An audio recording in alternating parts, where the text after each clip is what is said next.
क्या आपका बूथ है ना, यहाँ बूथ 1000 का होता है, कितने वोटों का होता है? 1000 से 1200 वोट एक बूथ में होते हैं। अपने बूथ को अपनी लोकसभा समझिए और वहां पर विरोधियों की जमानत जब्त कराने का काम करिए। हर व्यक्ति किसी न किसी बूथ से है। आप कहेंगे मेरा प्रभाव तो दूसरे बूथों में भी है, आप अपने प्रभाव को दूसरे बूथों में भी इस्तेमाल करिए। लेकिन प्रधानमंत्री जी ने कहा है जम्मू कश्मीर से अनुच्छेद 370 हटाया गया है। हटाया गया है कि नहीं हटाया गया? तो हर बूथ पे कितना वोट बढ़ना चाहिए? कितना? 370 वोट हर बूथ पे बढ़ना चाहिए। जितना पहले मिला उसको मत जोड़ लेना, जितना पहले मिला तो उसमें 370। और अगर अयोध्या नाथ की ओर ध्यान दो तो 500 साल बाद रामलला का भव्य मंदिर बना है। तो 500 साल 500 वोट अपने बूथ पर बढ़ाओ। यह मैं आप सब लोगों से अपील कर रहा हूं, क्योंकि यह मौका 5 शताब्दी बाद ये विरोधी हमसे कहते थे, हम लोग, मैं तो श्री राम जन्मभूमि आंदोलन का सिपाही हूं, राष्ट्रीय स्वयंसेवक संघ का स्वयंसेवक हूं। हम लोग जब कहते थे रामलला हम आएंगे मंदिर वहीं बनाएंगे, ये विरोधी कहते थे तारीख नहीं बताएंगे। जब इनको 22 जनवरी 2024 बताया गया तो इन्होंने रामलला के जन्मभूमि पर प्राण प्रतिष्ठा समारोह का निमंत्रण ठुकराने का काम किया है। बताइए ठुकराया था कि नहीं ठुकराया था? जिन लोगों ने रामलला के मंदिर के प्राण प्रतिष्ठा का निमंत्रण ठुकराया है उनको ठुकराने का समय है। ये रामलला का भव्य मंदिर केवल हिंदुओं के भगवान का मंदिर नहीं है, ये राष्ट्र के सम्मान का मंदिर है। जब देश आजाद हुआ था भगवान सोमनाथ का मंदिर गुजरात में था। सरदार वल्लभ भाई पटेल जी ने भगवान सोमनाथ के मंदिर का उसी समय जीर्णोद्धार करवा दिया। इसी बिहार के धरती के देश के प्रथम राष्ट्रपति डॉक्टर राजेंद्र प्रसाद जी प्राण प्रतिष्ठा करने के लिए भगवान सोमनाथ के मंदिर में गए थे, आप लोगों को मालूम होगा। अगर यह कांग्रेस चाहती तो उस समय अयोध्या मथुरा काशी की समस्या हल हो गई होती, लेकिन उन्होंने तुष्टीकरण की राजनीति के कारण इस समस्या को बनाए रखा। और यह ऐसे ही लोग हैं, अपने परिवार से आगे किसी को सोचते नहीं। आप बताइए, अगर एक गरीब माँ बाप का बेटा पिछड़े वर्ग से आने वाले नरेंद्र मोदी जी देश के प्रधानमंत्री नहीं बनते तो सामाजिक न्याय के देवता कर्पूरी ठाकुर जी को क्या भारत रत्न मिल पाता क्या? लेकिन मोदी है तो मुमकिन है। ऐसे लोगों का सम्मान इस समय हो रहा है जो सम्मान के अधिकारी हैं। कोई जननायक कर्पूरी ठाकुर जी भारतीय जनसंघ और भारतीय जनता पार्टी के नहीं थे, लेकिन उन्होंने समाज की भलाई के लिए, गरीब की भलाई के लिए, पिछड़ों के लिए, वंचितों के लिए बहुत काम किया था। इसके लिए उनको भारत रत्न का सम्मान दिया गया। कांग्रेस के ही एक पूर्व प्रधानमंत्री थे नरसिंह राव जी, उनको भी भारत रत्न देने का काम किया था। अभी हमारी बहन यहाँ पे चर्चा कर रही थी, चौधरी चरण सिंह जी किसान नेता थे, उनको भी भारत रत्न देने का काम किया गया। जो जिस सम्मान का अधिकारी है उसको वह सम्मान देने का काम माननीय नरेंद्र मोदी जी के नेतृत्व में हो रहा है। इसलिए मैं आप सब लोगों को आज यहाँ पर कहना चाहूंगा, बहुत लंबी बातें नहीं करूंगा, इतना ही कहना चाहूंगा। मेरे साथ आप मेरी बात को ध्यान से सुनना। आपको करना क्या है? आप सब चाहते हो घर में खुशी आए, चाहते हो कि नहीं चाहते हो? तो घर घर में खुशहाली आए, बस इतना फर्ज निभा देना, बाकी सब मोदी कर देंगे। तुम कमल का बटन दबा देना, तुम कमल का बटन। और एक लाइन और मैं कहा करता हूं कि विश्वास करो तुम मोदी पर, यह नवयुग का निर्माता है। ऐसा नेता इस धरती पर एक बार ही आता है।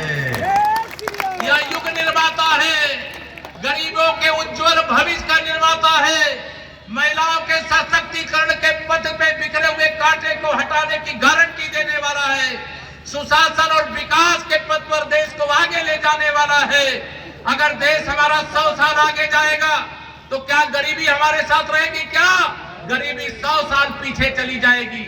जो गरीब है वह भी अमीर बनेगा, जो अमीर होगा और अमीर बनेगा। हमारे भारत की अर्थव्यवस्था 2047 तक दुनिया में नंबर 1 की बने। हमारा विकासशील भारत, विकसित भारत बने, हमारे किसान समृद्धशाली बने, किसान कर्ज के लिए किसी के सामने हाथ ना फैलाए, बल्कि उनकी आमदनी इतनी हो जाए कि लोगों को जरूरत पड़े तो कर्ज दे सके। इस प्रकार के किसानों को सामर्थ्यवान बनाना। हमारे देश के युवा इस देश के भविष्य हैं। पूरी दुनिया में भारत के युवाओं का डंका बज रहा है। धरती पर ही रही, अब तो चंद्रयान 3 के माध्यम से चंद्रमा पर भी तिरंगा हमारे देश के वैज्ञानिकों ने लहराने का काम किया। पहले कोई बीमार हो जाए, बहुत सारे टीके लगते हैं, लेकिन टीका कब मिलता था देश के लोगों को? जब विदेश के लोगों को टीका लग जाता था। लेकिन भारत के वैज्ञानिकों ने देश के प्रधानमंत्री माननीय नरेंद्र मोदी जी के आह्वान पर कोरोना का टीका बनाया और गरीबों को फ्री में टीका लगवाया कि नहीं लगवाया? बताओ, लगवाया कि नहीं लगवाया? अगर माननीय नरेंद्र मोदी जी देश के प्रधानमंत्री नहीं होते और विदेश से खरीद करके टीका लगता, तो जिनके पास पैसा होता वो टीका लगा के सुरक्षित हो जाते और मेरा गरीब असुरक्षित रह जाता। लेकिन मोदी जी गरीबों का दर्द जानते हैं। जिस घर में वो पैदा हुए उनका घर पक्का नहीं बना था, मिट्टी का मकान था। जिस घर में पैदा हुए वहां गैस का कनेक्शन नहीं था। जिस घर में वो पैदा हुए वहां बिजली का कनेक्शन नहीं था। जिस घर में वो पैदा हुए उनके पास दोनों समय भोजन की व्यवस्था नहीं थी। इसलिए वो गरीबों का दर्द जानते हैं, इसलिए दिन रात गरीबों का दर्द दूर करने में लगे रहते हैं।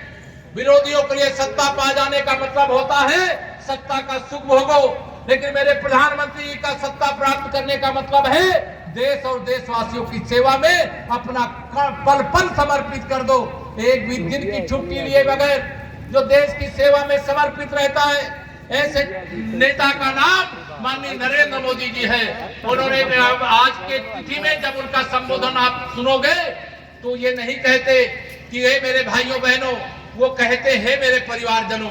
वो देश के 140 करोड़ लोगों को अपने परिवार का सदस्य मानते हैं। देश के 140 करोड़ लोगों की ताकत के बल पर दुनिया में भारत का पक्ष रखते हैं। दुनिया देश के अंदर रामलला का भव्य मंदिर तो बना दिया, लेकिन आपने देखा भी आबू धाबी में जाकर के भी भगवा लहरा दिया, जो मुस्लिम देश है। ये अंतर होता है। और मैं आपको बता रहा हूँ, हमारे आप काशी से बहुत दूर नहीं हो। पहले इसी संयुक्त अरब अमीरात के राष्ट्राध्यक्ष अगर भारत आते थे तो उस समय कांग्रेस के प्रधानमंत्री पंडित जवाहरलाल नेहरू जी थे। बहुत सारे बुजुर्ग जानते होंगे। अगर वो काशी की गलियों में गुजरते थे तो मंदिरों को तिरपालों से, पन्नियों से ढक दिया जाता था। लेकिन आज देखिए 56 इंच के सीने वाले का कमाल कि अभी संयुक्त अरब अमीरात में जाके भव्य मंदिर निर्माण करके वहां भी प्राण प्रतिष्ठा करके आ गए। ये अंतर होता है सोच। उन्होंने कहा हमें गुलामी की मानसिकता से मुक्ति चाहिए, हमें विरासत पर, हमें अपने स्वतंत्रता संग्राम सेनानियों पर गर्व होना चाहिए। आजादी के अमृत काल में देश ने 70,000 अमृत सरोवर बना दिए, घर घर तिरंगा लहराने का काम किया। यह तिरंगा लहराते हुए बताइए हमारे वीर कुंवर सिंह जी जहां भी जिस दिव्यलोक में होंगे आशीर्वाद नहीं दे रहे होंगे? ऐसे क्रांतिकारियों का आशीर्वाद, ऐसे लाखों करोड़ों गरीबों का आशीर्वाद मोदी जी को मिल रहा होगा कि नहीं मिल रहा होगा? आज उनकी ताकत गरीब है, किसान है, नौजवान है, महिलाएं हैं। इसलिए ये विरोधी परेशान है कि मोदी को अब हराया नहीं जा सकता, मोदी जी को अब हटाया नहीं जा सकता। इसलिए जेल में समय बिताने के लिए विरोधियों, जिन लोगों ने गड़बड़ किया है उनको तैयार भी रहना चाहिए। इसलिए मैं आप सब लोगों से आज यहाँ पर यही निवेदन करके, बहुत सारी बातें न करके, यही विनती करूंगा कि लोकसभा चुनाव की तिथि जब भी घोषित होगी, आपसे विनती करके जा रहा हूं। और आज से आप कमल खिलाने की तैयारी करिए। कौन प्रत्याशी होगा मैं ये सब नहीं जानता। हमारा प्रत्याशी नरेंद्र मोदी, हमारा चुनाव निशान कमल का फूल, बाकी सब कुछ जाओ भूल। एक लक्ष्य लेना, हमारा बूथ हमारा लोकसभा है, हमारा शक्ति केंद्र हमारा लोकसभा है, हमारा मंडल हमारा लोकसभा है, और हमारा प्रत्याशी नरेंद्र मोदी जी है, और हमारा चुनाव निशान कमल का फूल है। बिहार की 40 सीटें जिताना है। कुछ सीटों के समीकरण उल्टे हैं, लेकिन मैंने कहा सबका साथ सबका विकास हमने किया है, तो हमें अपेक्षा है कि सबका वोट भी हमें मिलेगा। लेकिन आप अपना काम करो, बाकी सब मोदी कर देंगे, तुम कमल का बटन दबा देना। इतना ही आपको सबके साथ निभाना है।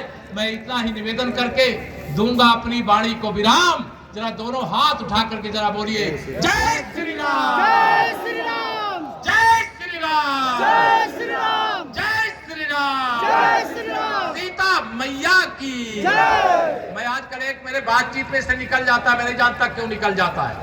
हम कहते थे कि अगर सीता मैया नहीं होती तो सीताराम का जाप कोई करता क्या? बताओ कोई करता क्या? तो मैं कहता हूं सीताराम का जाप करो और 120 में पूरी तरह से विपक्ष को साफ करो। बहुत बहुत धन्यवाद।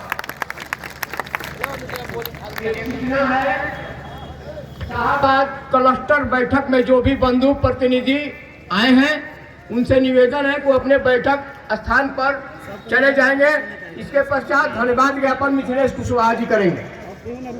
मित्रों, यूपी से चल के आए भारतीय जनता पार्टी के नेता और उप मुख्यमंत्री केशव प्रसाद मौर्य जी